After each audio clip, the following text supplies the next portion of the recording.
Okay. How's everyone doing? Okay. Any questions or comments about the meditation?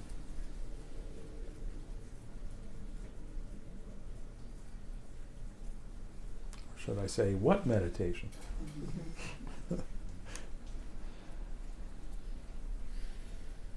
I always come back to this favorite Tibetan saying of mine, which some of you have heard me quote. Gompa Mayin, no, Gompa Mayin, Kompa Yin. Gompa Mayin means meditation is not.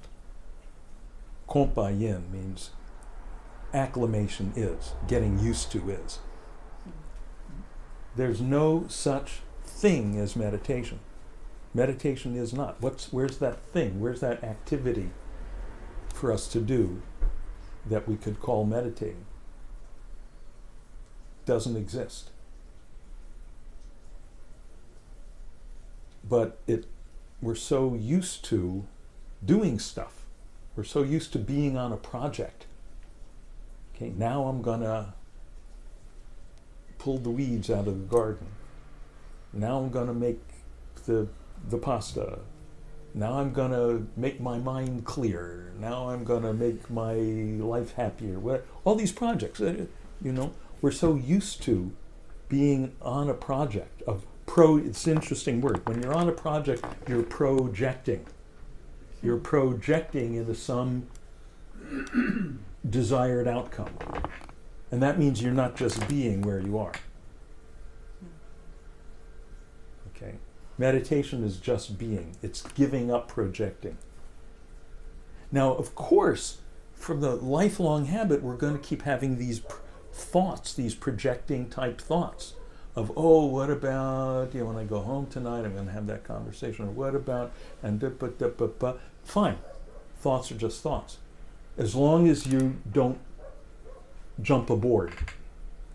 As long as we're just standing on the platform watching the trains go by, we don't try to stop the trains, because then that becomes another project. That's the project that most people call meditation, trying to stop the trains of thought. So we don't try to stop the trains, but don't jump aboard them either. Just know, they're thoughts. Thoughts are just thoughts. They come and go. So thoughts. So feelings. So now it's hot. Now it's cold. Now it's noisy. Now it's quiet. It's just stuff coming and going. Just phenomena coming and going within the space of awareness. And as, those of you who've been doing this for a while, so-called doing it, taking the time to just be, so-called meditation, as you've noticed, the comings and goings of phenomenal experience don't affect the space within which they come and go. No breeze affects the sky. Even a tornado doesn't damage the sky. Even the most beautiful rainbow doesn't improve the sky. And the more we practice this, the clearer we become on the fact that awareness, this awareness which we are, this beingness which we are, is exactly like open sky, open space. If I say sky, we may visualize it as blue or something, and it's not blue, it's not anything. It's that within which the image of blue might arise, that within which all images arise and pass away. Anything, what goes up must come down. You remember that? Anything that arises will pass away. What doesn't arise doesn't pass away. You're it. Tag, you're it.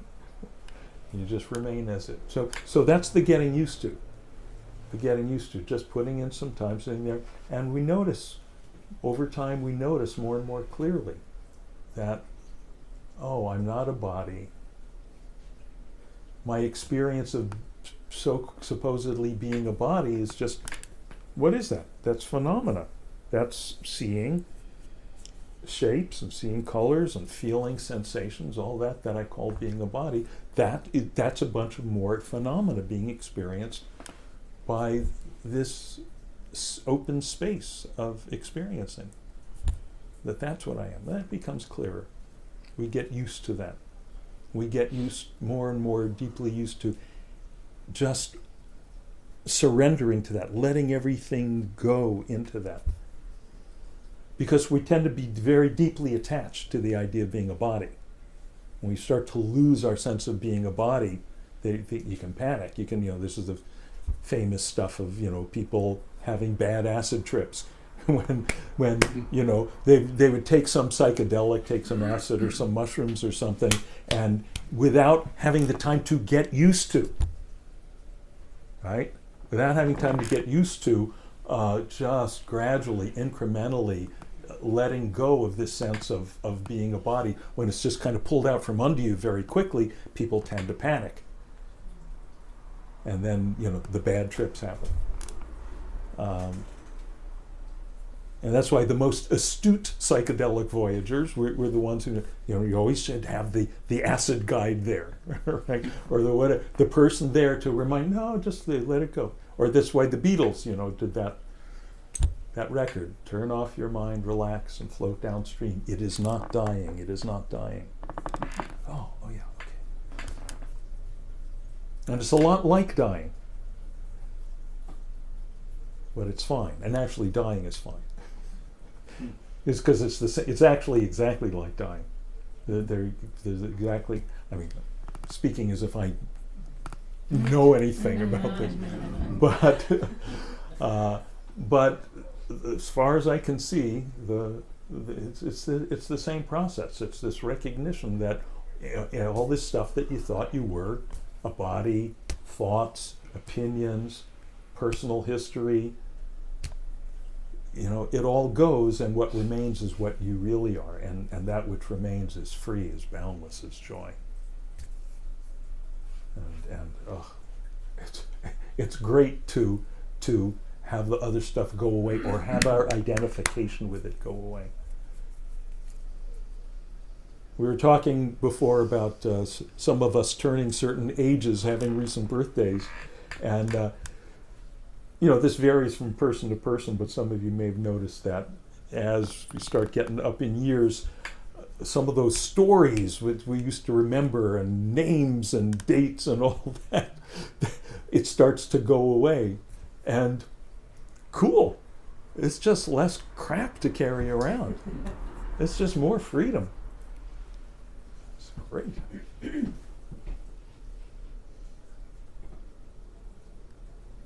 Any questions or comments or observations on any of this? Yeah, Al? Well, you said it's funny we talk about age, and have you ever heard the expression, I can remember what I did 30, 40 years ago, but I can't remember what I did yesterday. Mm-hmm. It seems the short-term memory is not as firmly fixed, but what happened before is etched in stone. You can recall it at a moment's notice. Yeah, for a lot of people it seems to be more or less. Yeah, I'm not sure why that is. Some people say it's like, the hard drive got filled up with all the early stuff and there's no room for the more recent stuff. I don't know if it really works that way. But what I do find is that pretty much stuff, when I need it, it kind of is there. It pops up. There's less of a sense of having to carry the whole library around with you all the time. It's more like, when you need something, it's more like, hey Siri, and she supplies the needed information. Or the needed, more and more, it becomes the needed, just the thing in the environment. I got a lovely email today from a dear friend of mine in New Jersey, Tom the handyman. Hey Tom, hi if you're watching. From my old meditation group for the years and years I was in New Jersey. I met Tom when he showed up as my handyman. And then he wound up and he's a wonderful guy, great big mountain of a guy, a veteran of the Vietnam War, and Tom sent me an email today. He's been going through this stuff. His wife had lost her job. They were, struggling with all this stuff about their health insurance and problems with his truck, blah, blah, blah. And how am I going to manage all this? How am I going to kind of drive the truck of our life here through the next phase and the next phase? And then I don't remember his exact words, but it was along the lines of he finally just gave it all up. He said, I can't drive this anymore. And then suddenly he found out, oh, it's self-driving. And actually then suddenly his wife got a new job and just, things started falling into place. And I've just heard versions of that story over and over so many times. Al, you remember how Maharishi used to say, do less, accomplish more. Mm-hmm. And it really becomes like that. Yes. And if you tell that to people off the street, it sounds completely crazy. Because it only works, really, I think, if you're more settling into these more settled levels of awareness where your actions become more efficient. Where by doing less you really can accomplish more. You just move a little finger here and that makes the ripples go that way, and X, Y, and Z happen downstream from that. Yeah, I was telling my roommate, he's getting introduced to meditation and everything. He said, I don't have time to meditate. Like, what? 20 minutes a day? What? And I said, yeah, wait, but, I love that quote, Yeah. you'll be performing less, accomplishing more. I said, no, how does that work? Right. I thought I'd have to shift gears on this guy. And so I thought, it's like Kung Fu. If it's good Kung Fu, you're not flailing, falling for sucker punches. Right. No, you're just waiting your moment and then boom. Right. He's Right. done. One stroke deal kind Right. of thing. And meditation allows us to do that. Right. One way to explain that, how taking time to meditate every day is not spending time, it's gaining time. And why busy people can't afford not to take the time is that, and we've all experienced this, in one moment you can make a mistake that will take you hours or days or sometimes years to try to recover from. Yeah. I remember years ago my mom used to run a little catering service out of her kitchen in Sherman Oaks. And this was in the late 60s, early 70s, when there was a rise of all these little kind of encounter group things that some of them met in private homes. Some of them were at your old stomping grounds, Elysium Fields, Oh, yeah. right, in Topanga Canyon. I missed that terribly. And she would, and my mom was a terrific cook, and she would prepare these casseroles and things, this whole thing. And then she would go and deliver and serve them. But some of these places she started getting a little freaked out by, because some of the people were a little weird. So she would have me serve it. And this one time I remember she was in a big hurry, and she said, "Oh, you have to get this. We're not going to get the food to them on time yet." And I was saying, "Well, but listen, the address is it?" She said, No, go. And I went, and it turns out she'd given me the wrong address. So of course it wound up taking much. It's a simple things like that. It's not complicated.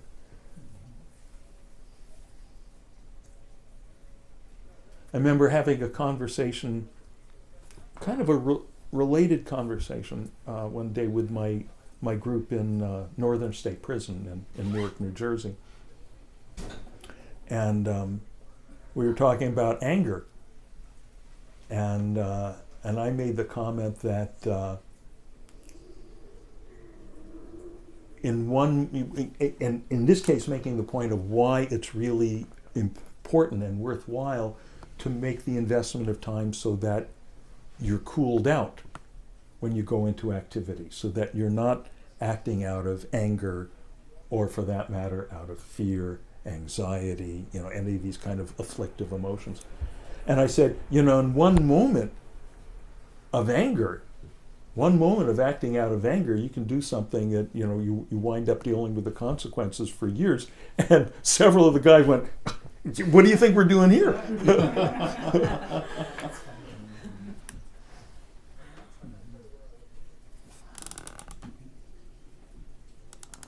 So what else? I had a, go ahead. No, go ahead, please. Oh no, Catherine. I had a similar situation last, a couple of days ago. Somebody was shouting at me over the phone, and I took this opportunity to meditate. Mhm. And then when he was done, he was like, "Hello?" And then I was really quiet, and then there is something that came out of me, and that was not out of reactivity. Right. So it's just fascinating how sometimes wisdom, just unplanned wisdom, can Yeah. manifest when you are calm, Yeah. Yeah. just listening. Yeah. And it when people are used to everyone responding to them with reactivity and then you don't, it throws them off their game. Oh, totally. Yeah. It's great. It's like they don't know what to do next. Exactly. It throws their timing off, so to speak, which is great. And sometimes, if you're lucky, it just kind of pulls the rug out from under their whole little agitated trip that they're on, and suddenly they have to take a fresh look. And sometimes they'll pick up on the silence where you're coming from. And also you take that time to, instead of coming from reactivity, to just kind of settle within yourself, and you can come out, as you say, with some unexpected wisdom that may really help the other person to see that you don't have to be needlessly polarized. You don't have to be frozen in these positions of, okay, this versus this, me versus you. That there's a lot of other, possibilities here, and the 360 degrees of how we can look at this and how we can deal with this. Why do you think that's so tempting to be polarized like that? I mean, certainly our nation is an example of that right now. It seems almost automatic sometimes. Yeah, this polarization, it can seem automatic because I guess because we know how to do it. We've had a lot of practice.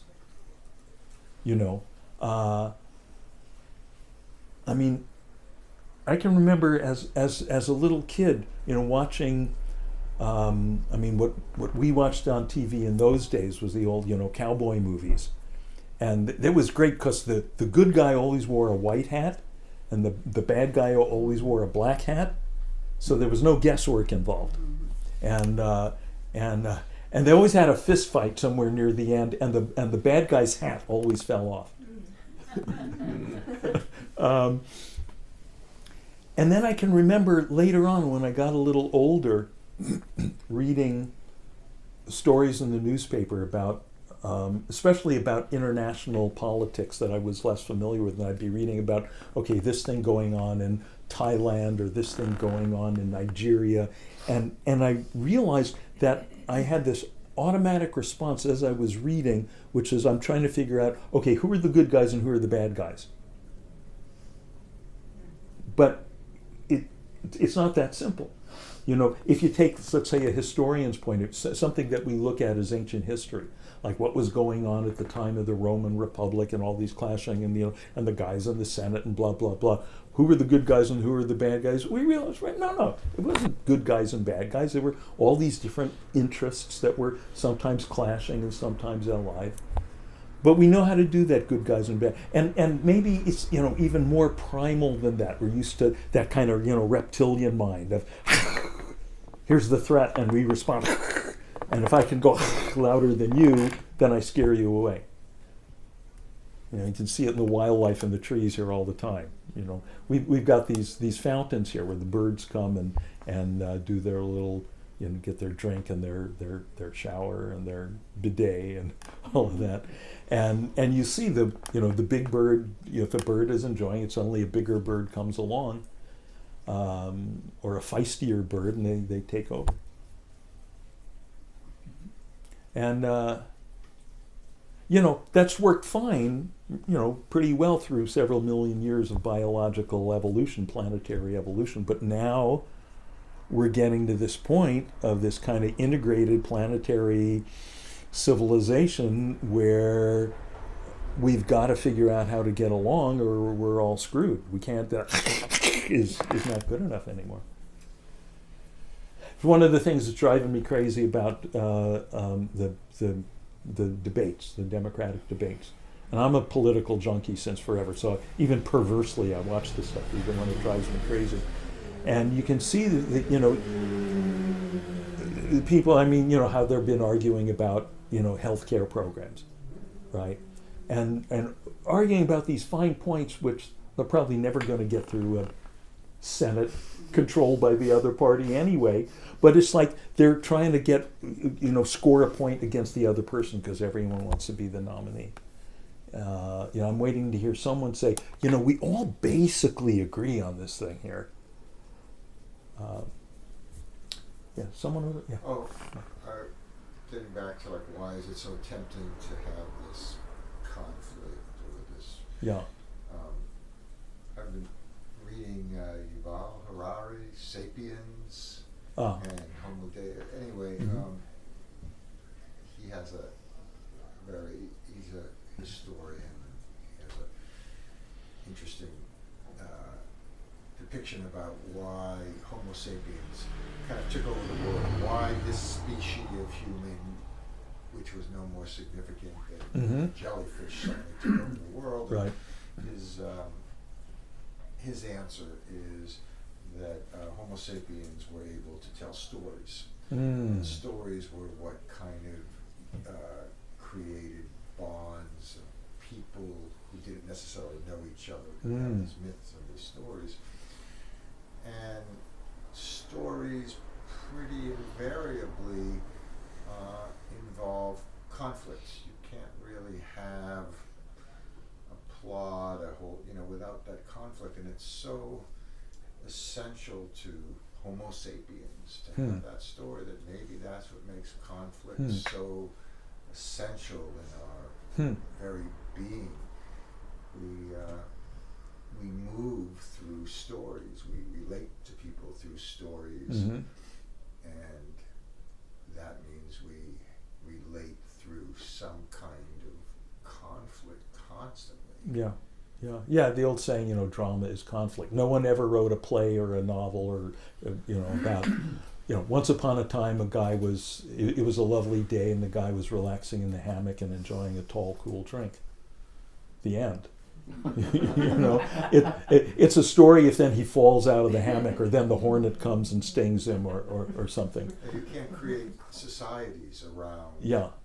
I think it was it Samuel Goldwyn, one of the old Hollywood producers who described the classic plot structure of a movie as you get your guy up a tree, you shake a stick at him, then you get him down out of the tree. That may be a part of it. Maybe a fundamental part of it. Also,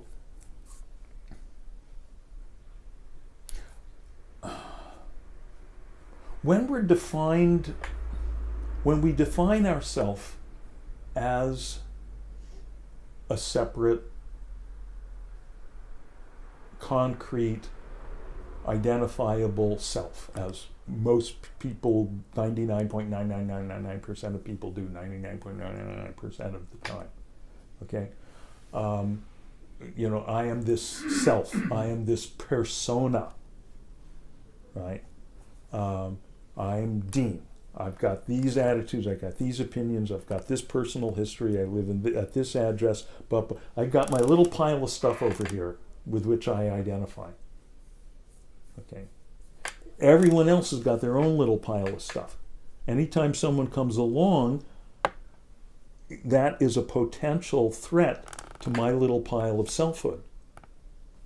When I'm engaging in conflict, I really know who I am. I'm that one who is defending his pile of identity back here. Right? So it's invigorating, and it reminds me of who I allegedly am. Right? And again, this is why, in a sense, meditation runs so counter to our impulses. Because it's just sitting there being nothing to defend, no story to invest in. When you find yourself engaged in a story, a long thought story, you stop investing in it. You don't continue to be aboard. You don't try to oppose it, because then that becomes another story. Now it's the story of me, the one who's going to stop the thoughts. You know, I was the hero of the one who was going to, score the touchdown, or the one who was going to, get the big promotion, or the blah, blah, blah. Now I'm the one who's going to gain enlightenment. That's just another freaking story.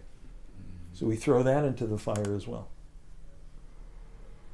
So in a way, that's why you may notice.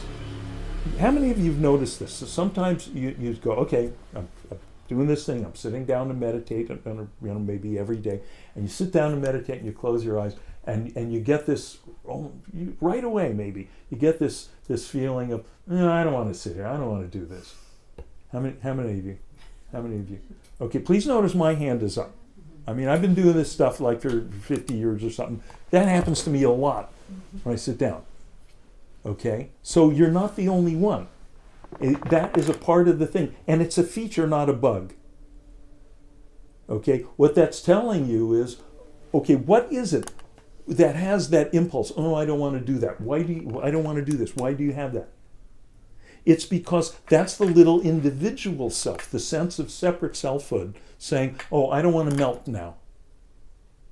I don't want to die, so to speak. I don't want to I don't want to lose my edges. I don't want to lose my outline, my definition. I don't want to melt into boundlessness. Yeah. Also because And at the same time, that's all we want is boundlessness. So it's these two impulses that, and in a sense, all that, gompa mayin, kompa yin, the getting used to is just getting used to kind of those two impulses playing out. And getting used to letting the impulse to just let go and melt into beingness, letting that one win. Yeah. It's also that it kind of crashes your sense of purpose as a human being, because the purpose is connected to doing Yeah.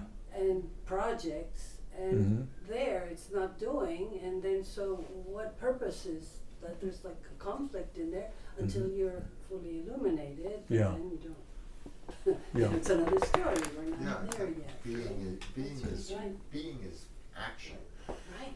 Being is, as we feel it, when we feel alive, we feel like we're doing something. yeah. But what happens when you can't do that stuff anymore? What happens when you have a stroke and you're in the nursing home, and that's going to be the program from here on in? And that can happen to any one of us at any moment. Some of you have, been close up to these situations. My first wife, Maggie, was an artist, and she got on a project for a while. She fell in love with doing these like trompe-l'oeil murals on walls and ceilings and things. And she got a couple of jobs doing them in nursing homes. Okay, so she's doing like, here's the urn and here's the pot and the flowers, and it looked, she'd like create a whole little alcove, and it was all just, it was great.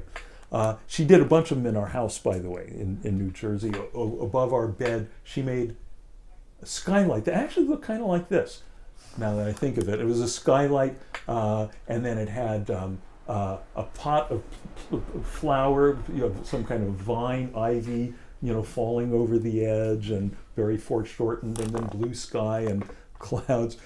And actually, while she was working on it, a fly or a moth or something got stuck in the wet paint and wound up there forever. So she kind of put some bigger wings on it, made it into a bird.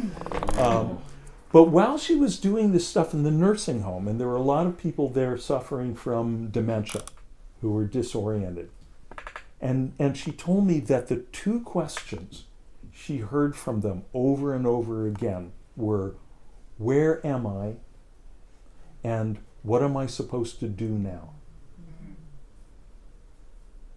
Where am I and what am I supposed to do now? And I found that so deeply sad.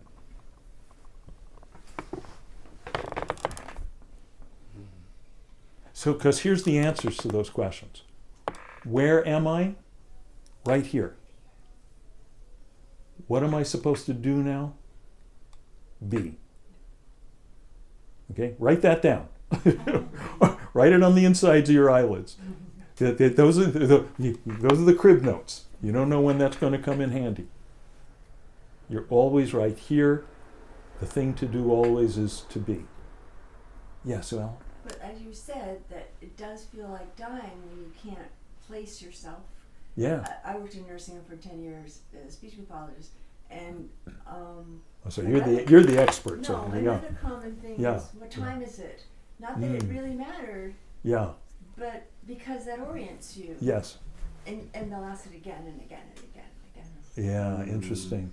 Yeah. My mother is starting to talk like that when I drive. It's like every 5 minutes, make this left turn, make this right turn, you know. So she'll know that she somehow has a handle on reality. Yeah. She's 100. Wow. Wow. And still drives. Whoa. Yeah. So yeah, but that's such an interesting word, such an interesting phrase, having a handle on it. And you know, I've hung out in some nursing homes with some aging relatives, and they always have stuff for every holiday.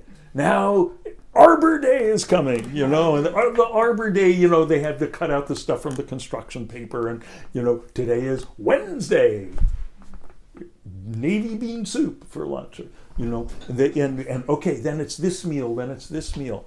It's all to keep a handle on that, and you know, generally. You know, and Al, you're probably experiencing this with your mom. You know, we encourage them, we try to help them have the handles as much as possible. And that's that. And that has its virtue. And that's the staying in this world. But then there's this other thing, which is letting go of the handles. Being handle-less. Where are the handles on space, on open space? You know, where are the handles on boundlessness? Right? And that's what you have. What, you know, when you first start to meditate, you go, oh, this is good. Oh, just relax. Oh, it's great. And that really is true, and that continues to be true. That's all there is to it. But your appreciation, your cognition of what's going on gets deeper and subtler and clearer as time goes on, doesn't it? And that what you're doing is you're letting go of the handles. What you're doing is dying, thank God. Dying to okay, now it's Arbor Day, now it's, you know, I'm going to have soup for lunch, or whatever it is. Just letting all that go.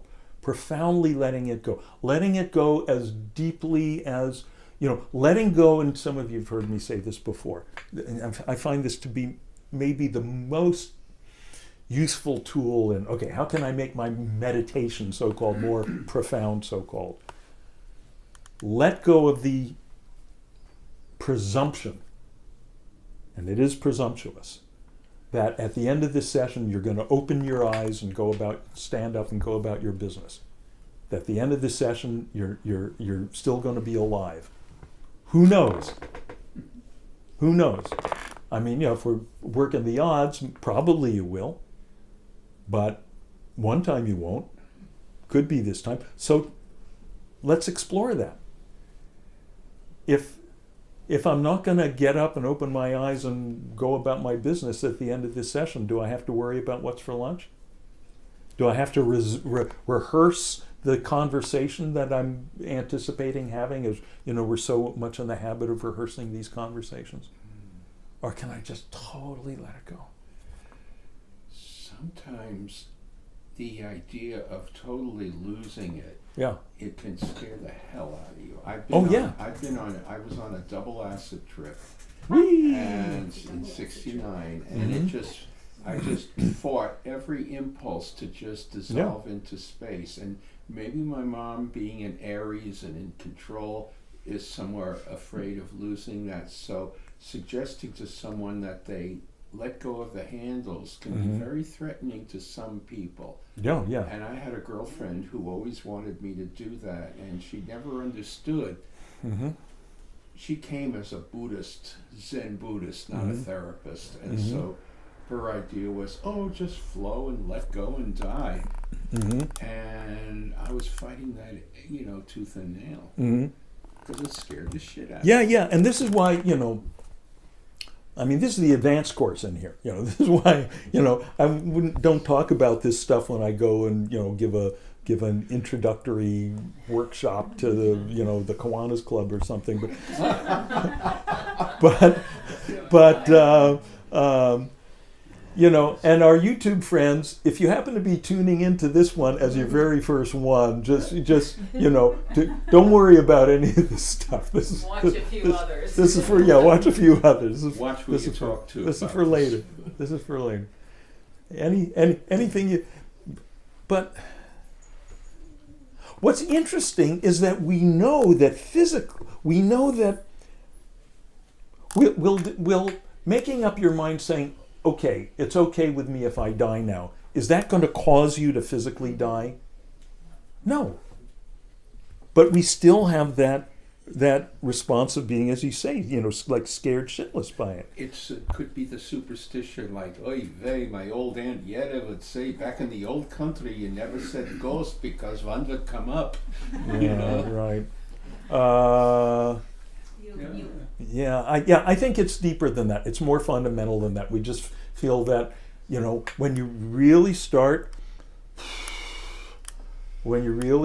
just, getting sucked in there into meditation or, happening way too abruptly for most people on psychedelics, which is why a lot of us figured out a long time ago that was not going to be a skillful way to continue to explore, do this more incremental thing, more, kompa yin, getting used to is,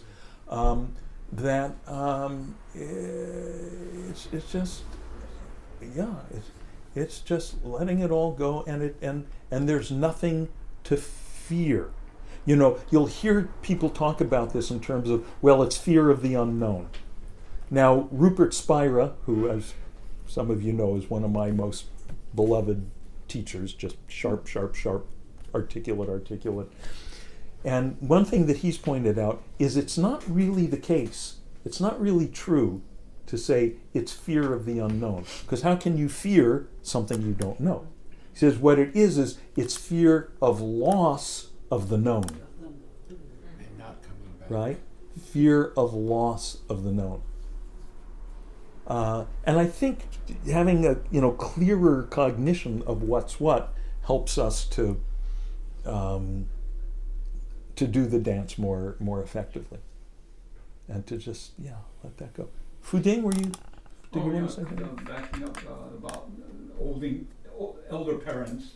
Like my mom was 100. Yeah. And then she started deteriorating, and then it gets to a point like I found it kind of gets beyond talking at a certain point. Gradual, consistent steps to pure being is what it turned out. To the point where I found myself talking to my mom, almost like one imaginary dialogue, and just say, "So, Mom, I'm just holding her hand. You're sitting there for a half hour, and that's all that's necessary. And just to be there." But then after a while, I had a clue where she said, "Gee, why am I alive?" Oh, that was a clue. So then the next day, I thought about it, and I said, "Well, Mom, by the way, if you're ready to go, go. You have permission to die. It doesn't mean that we won't miss you. I'm going to miss you terribly, but there's a bigger thing at stake. The traveling of your soul to go." And then she's very Christian, so I said, "So the Holy Ghost is waiting for you, my Father's waiting for you, etc. Everybody's so. If it's ready for you, feel free to go because there's a bigger thing at stake, the progress of your soul. Mm-hmm. And she answered by nothing, you know. She Right. just said, but then a few days later she died. Right. Yeah.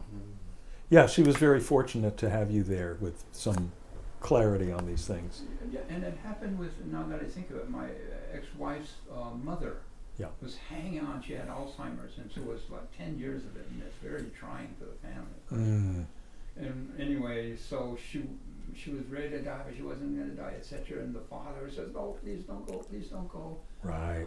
So then finally, Yeah. I said, let's look at it another way. And he was very proudly atheistic, so there's a, the Mhm. vocabulary is very limited.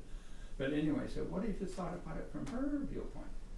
The only reason she's hanging on is because of you. So what if you said, "Oh, what's the best for your soul? Let her go, whatever it is. If she's supposed to stay, stay.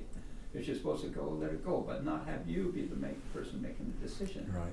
Let her soul make the decision. Let spirit make the decision." Right. So he says, "Oh, what am I going to do?" Because he's like himself, he was like in his 80s. And so "Why don't you go talk to her?" And then he was like alarmed, like, "What?" She was like, almost not quite a coma, but can't respond. Mhm. That doesn't matter. She'll hear Right. you. She'll hear you. And so he went by himself, and then had a little conversation, and the next morning she died. Yeah. Yep. There's so many stories like this. When I was talking about my first wife Maggie, and when she got sick with cancer, and finally got to where it was kind of checkmate with all the different medical options, and they took her off the nutrition that had been keeping her body going. And one thing I had learned going through her medical journey was, if you want to know what's what, ask nurses, don't ask doctors. And so I asked the nurse, well, how long will it be now that we've taken her off the intravenous nutrition? And the nurse said, well, it depends on how at peace she is with feeling that she's completed her life. She said it could be anywhere from a day to a month. And then that evening I was there with Tara, my daughter, and we were getting ready to go back to the house, and Tara said, I think I'll stay here. And she pulled up a little day bed next to Maggie's bed, and Maggie passed away early the next morning. So I felt good about that part, that she did not feel she needed to hang on. Yeah. A friend of mine, some years back, her father was an accountant, and he was like a small kind of accountant in general practice, not a big corporate guy. He did a lot of wonderful work with like families and individuals, getting their finances arranged so they could fulfill their plans and send their kids to school and have their retirement and all of that. And he developed some very painful kind of cancer, pancreatic, I think, the one where you turn green, your complexion becomes green.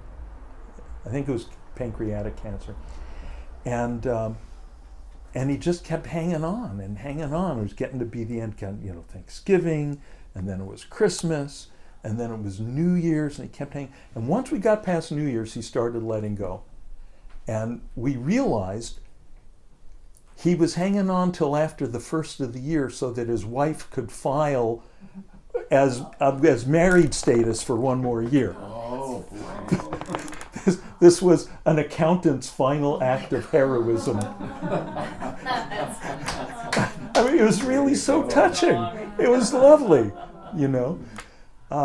But let me read you a little something. Some of you have read this. So this is in my book Fear Less, and I've got a chapter here about fear of death. It's called Valley of the Shadow. Right? You all know that. Lo, though I walk through the valley of the shadow of death, I will not fear. Isn't it interesting? It's not the valley of death. Death is not the problem. Because we don't experience death. Right? It's the shadow of death. the psychological shadow, the emotional shadow that it casts, which is all just our imaginings, all our fear of losing the known. So,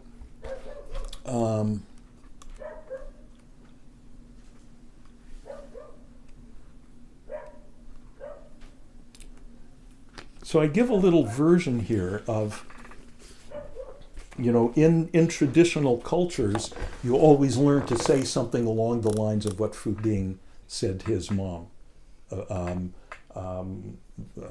Some little bit of prompts, narration to let them know that, okay, this is okay, this is fine, this is to kind of help them along. So this is the version that I have here for what it's worth. And you start with, "Hey!" Get their attention, right? And some of you may be familiar with the Tibetan Book of the Dead, which does a similar thing. They always start with some version of, however you say in Tibetan, "Hey," because they may be going through a lot of internal medical or crazy fireworks, and you need to get their attention. "Hi," and you say their name. Right, so you know it's them. "Please pay attention now. Now your body is dying." Right? Not that don't go or, okay, don't worry, you're going to be playing tennis again next week, or, all this denial stuff that so many people in our culture indulge in, which is so unhelpful. Now your body is dying. Don't panic. This is normal. This is not a mistake. It happens to everyone. Don't take it personally. Oh boy. Every single being has gone through this door before you or will go through it after you. You're in the right place, and this is the right time. You're perfectly safe. You're done with this lifetime now. Don't worry about unfinished business. You're leaving right on time. When you came into this life, you took on a sense of being a person called so-and-so. That person had a series of adventures, some scary, some wonderful. Sometimes so-and-so felt happy, sometimes sad. But that's all done now, and you can let it go. You've done as much as you could do and learned as much as you could learn. You did a good job. Sometimes you may have doubted that, but you played the role exactly as you could play it. Now you're done with that role, and it's time to let it go, to take off that costume, which was always tight in places. What a relief. You're not the role, you're not the body, you're not the name, you're not the memories or thoughts. Those things will be going away now, and that's fine. Let them go. They've served their purpose. As you release them, you feel lighter and freer. What a relief. As the body gets closer to finishing its work, it may have moments of discomfort or pain. Don't panic. Don't be caught up in it. It's happening to the body, not to you. Pain is your cue to release the body. Let it go and come out into the free, open space beyond the body. There's nothing to be afraid of. It's like breaking out of a shell. It's perfectly safe. Everyone does it. You're not the body or the senses. You're the free, open awareness that experienced through them for a while. Now they'll be fading away, and that's fine. You don't need them. Awareness remains. Awareness remains. You remain. You are free, open awareness, boundless like the sky, like open space. This is a beautiful and precious time, a time of truth. This is a time of opportunity when you can melt back into what you've been all along, free, open awareness, like open space.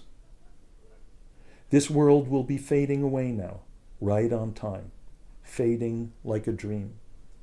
It just evaporates. You can let it go.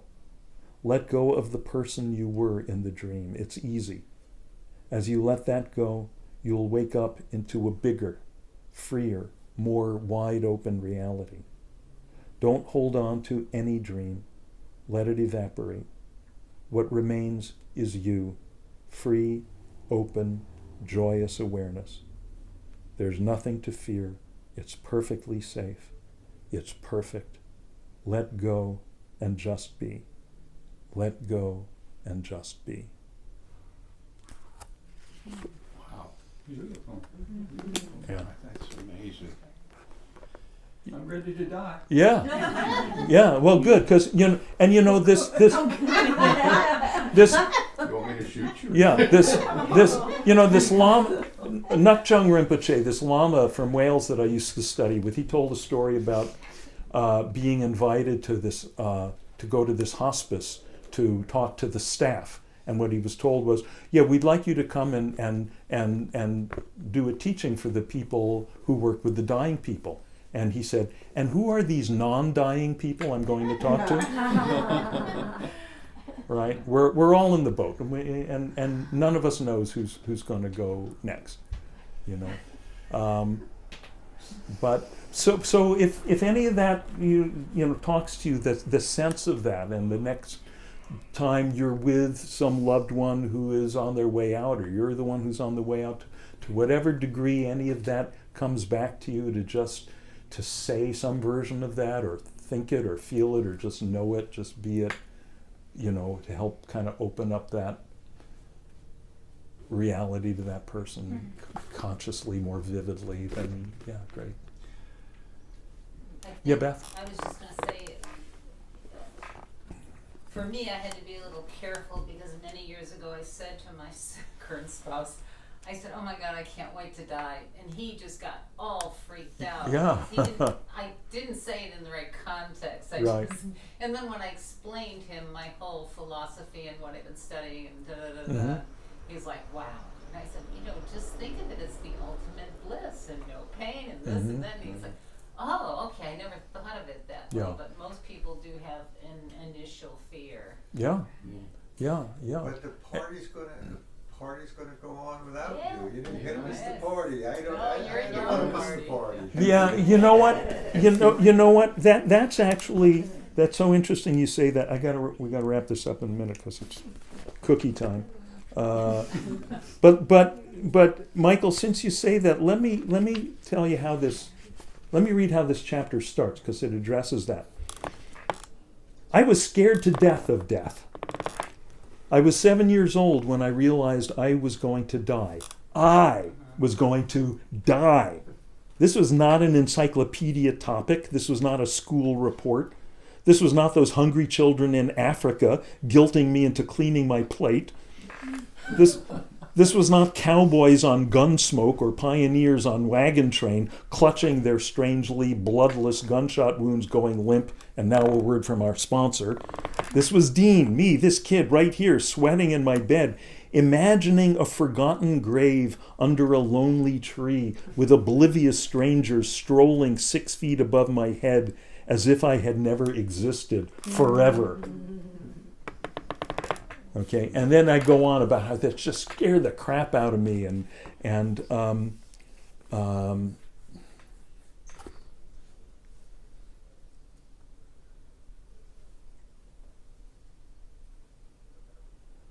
okay, let me go ahead here a little bit.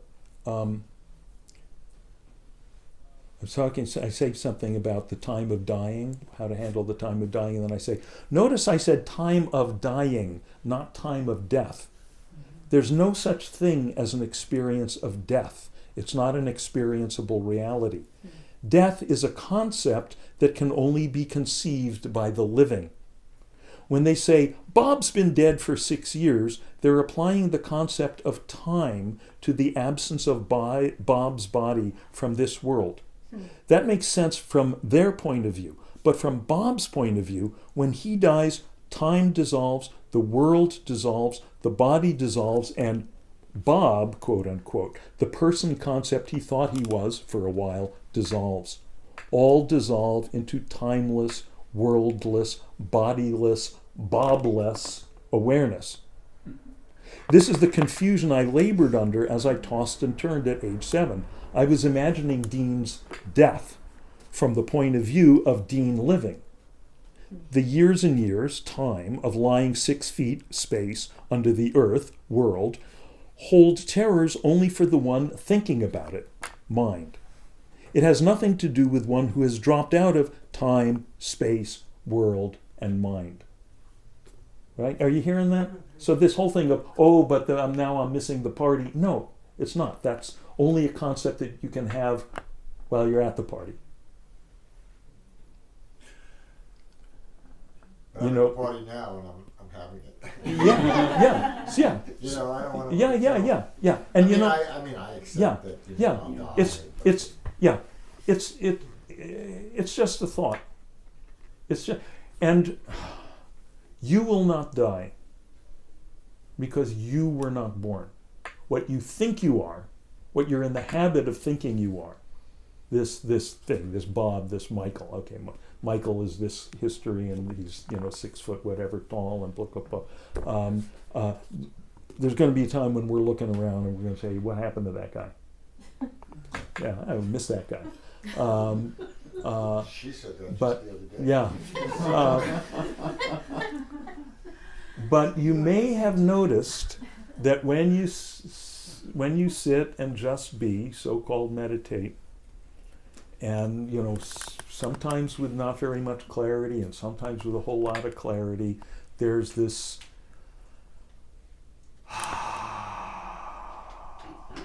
that you melt into. And there's a reason why it feels so, for lack of a better word, good. It feels like home, because that's home. That is what you are. This boundlessness is what you are. And it's when you are what we are in the habit of thinking of as home, like, okay, this is my house, this is my body, this is my name. That's when you're a stranger in a strange land. That's when you're in this alien situation. And that's why it feels such a letting go, such a at last when you're in that place. Well, in a way, I guess it's the only thing that is real. Yeah, it Everything is. else is a story or a Yeah. thought. Yeah, or- yeah, and the how we measure what's real is it doesn't go away. That's the famous thing where this, I think it was a high school girl, sent a letter to Philip K. Dick, the great science fiction writer, and it said, "Dear Mr. Dick, what is reality?" And he thought about. Finally, he wrote back with the only thing he said: "Reality is that which, when you stop believing in it, doesn't go away." Reality is that which, when you stop believing in it, doesn't go away. Which, by the way, is it just incidentally it gives you a really profound understanding of religious fanaticism, because so much of religion is based on belief. It's this whole structure, this whole fragile edifice. All these Legos are just a bunch of thoughts. They're based on belief. Thank you, and so people are terrified to stop. That's what they won't. They're terrified of meditation. They're terrified of letting go of their thoughts, because this whole thing that they built up. But the stuff that goes away, the stuff that when you stop believing in I'm Michael, you stop believing I'm like this. Haven't you ever had a concept of a person and you find out this whole idea you had built up of the person is actually not the case? Absolutely. Yeah, and isn't it fun? And isn't it fun? Answer that. Isn't it fun to find out that what they are is much bigger than this little concept you had? And isn't it fun? The opposite. Yeah. Oh, yeah. But isn't it really fun when the one that you thought you knew what they were is you? Yeah. And I'm not this. So we gotta end. So One question about this. We grew up in a time now when most of us are beyond the belief of heaven and hell and all that. But to some people, and there's that ingrown fear, I'm afraid of what's going to happen after I leave this body. no. Am I going to be burning in the furnace, or am I going to be up there, or am I going to be in another body somewhere starving in India? So it's the fear of what comes after we leave this body. Yeah. And those are all just thoughts that you're having right now. Right. So, may all beings,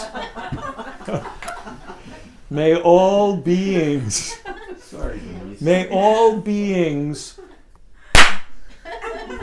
drop their fucking thoughts.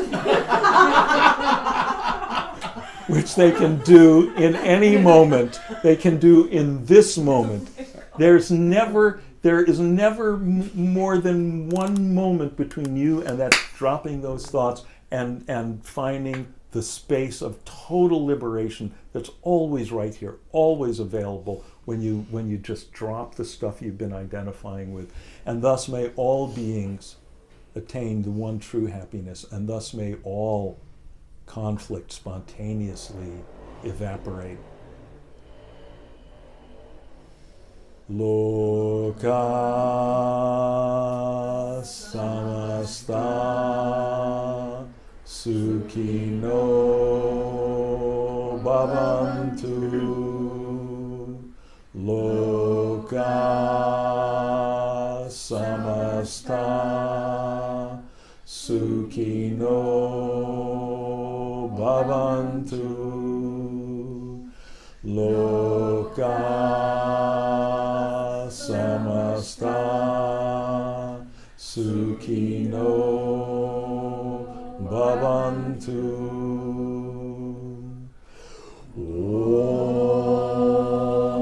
Om Shanti Shanti Shanti.